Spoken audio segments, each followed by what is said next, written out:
On était, quand j'ai quitté Elle, suite à des vues opposées sur des... On s'en fiche, on m'a dit, tu vas voir, tu existes, parce que tu es journaliste à Elle. Et moi j'ai dit, mais non. Parce qu'en fait aujourd'hui, si on a un peu d'élan, ce que j'avais, c'est quand même... je suis née en 1962, donc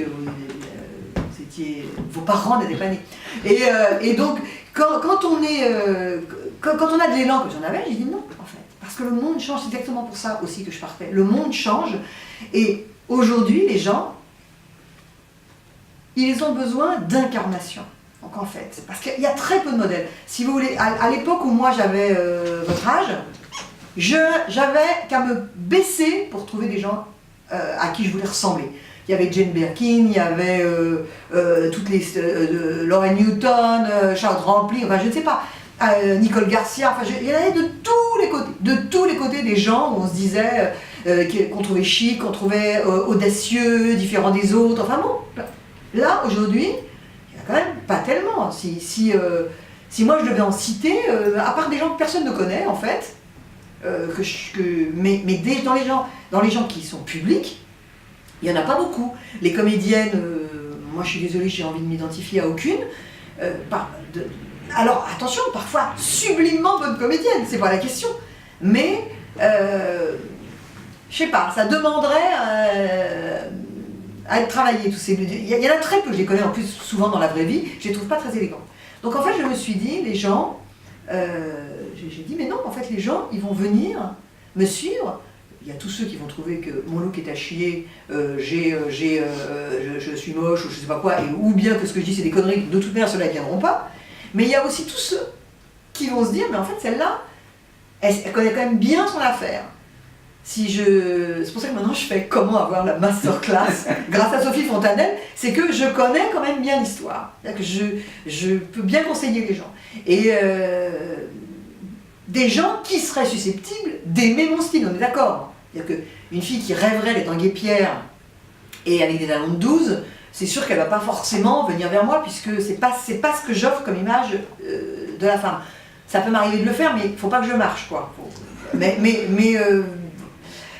Donc voilà, ça, je me suis lancée.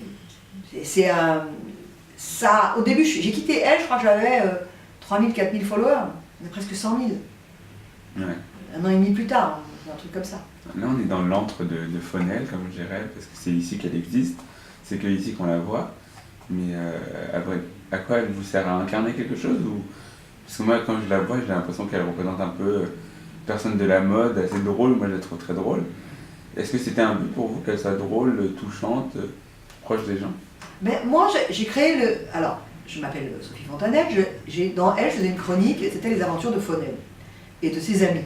Et ça me permettait de dire un peu des trucs complètement dingues, sans qu'il y ait un décalage entre ce personnage et moi.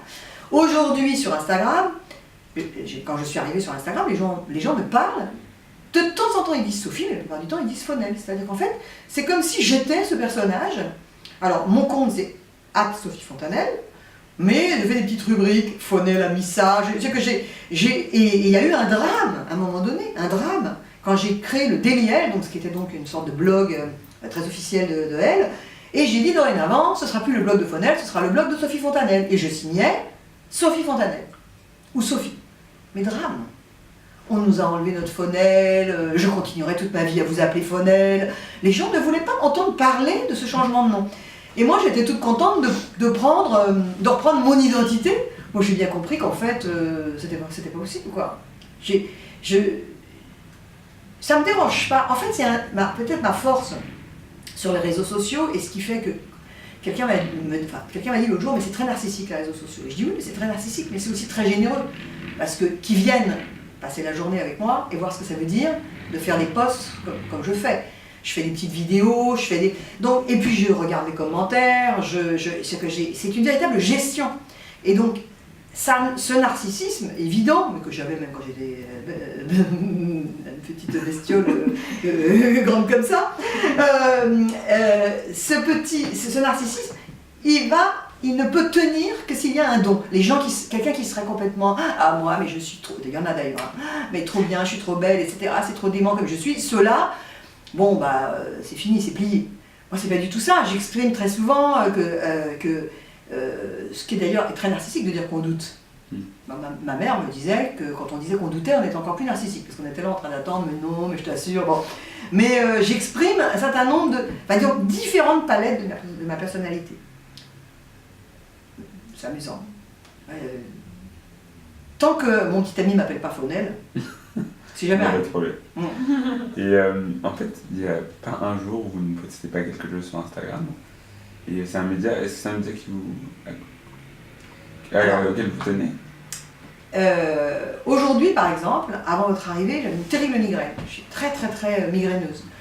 Donc, ça me demande un effort de poster. Et il y a quelque chose de très intéressant, c'est que quand je ne le fais pas, quand je ne poste pas, si je ne dis pas « j'ai la migraine », c'est dingue hein, comme relation. Les gens, mais où êtes-vous passé, où est-elle, ils commencent à spéculer. Donc, je vois bien, c'est complètement dingue, ce lien est complètement dingue. L'Obs, qui est le journal pour lequel je travaille, m'a demandé d'écrire quelque chose là-dessus, parce que c'est vrai que quand ils m'entendent en parler, c'est une relation dingue. Donc, non, je poste tous les jours. Parce que non seulement je poste, mais je prends le pouls de ce que les gens disent. Par exemple, il y a une femme l'autre jour qui était furax, parce que de temps en temps, les gens passent les bornes piétinent, vont trop loin dans mon territoire, si je puis dire. Ils ne se rendent pas compte que je suis une vraie personne. Je pense ils avancent, hein, ils ne se rendent pas compte qu'en fait, il y a des choses qu'ils n'ont pas le droit de me dire. Par exemple, il y a une femme l'autre jour qui me reprochait... En fait j'ai fait un post pour expliquer pourquoi je ne répondais jamais aux gens enragés. C'est très rare hein, sur mon compte, mais de temps en temps, quelqu'un est enragé. Oui, tu crois que tu as bon goût, mais tu n'as pas bon goût, je sais quoi. Mais dans des propos... Et je réponds jamais. C'est-à-dire qu'en fait, quand les gens... j'ai fait un post pour dire que j'avais, quand j'étais jeune, un poster de David Hamilton, qui ne veut absolument pas dire que je suis en train de défendre David Hamilton. Enfin, de toute manière, il s'est suicidé. Cette histoire est totalement sordide, et pour les gens qui disent ce qu'elles ont vécu, enfin, pour ces personnes, et pour le destin de cet homme. Bon, tout ça est très très triste, sachant que sur cette terre il existe la présomption d'innocence, enfin en tout cas dans notre société, et que donc voilà, j'ai ni dit qu'il y avait même la présomption d'innocence, j'ai juste dit j'avais ces posters, cette histoire elle est triste, horriblement glauque. Et là il y a des gens immédiatement qui se sont enragés, en disant mais comment, mais cet homme, mais j'irai cracher sur sa tombe, mais je les comprends, ils sont... Mais en fait là, c'est là ma limite sur Instagram, c'est que je pense qu'il ne faut surtout pas que moi j'intervienne là-dedans. J'ai exprimé ce que j'avais exprimé, toujours dans mon état d'esprit, moi c'est toujours par rapport à mon métier qui est la mode, c'est-à-dire que j'ai dit, voilà, j'avais un poster avec ces jeunes filles, c'était quelque chose qui était à la mode à une époque. Et en fait, je me suis rendu compte que les gens, après, là, il y a une discussion de comptoir. Je dis pas ça péjorativement, mais en fait, il faudrait beaucoup de temps, beaucoup d'informations pour parler. Et donc, la seule personne à qui j'ai répondu, parfois ça en énerve, j'ai dit, il n'y a qu'une chose à faire, en fait, c'est, quand il se passe quelque chose comme ça, c'est d'aller lire la jurisprudence là-dessus, puisque ça sort dans les affaires comme ça, d'aller regarder qu'est-ce que c'était.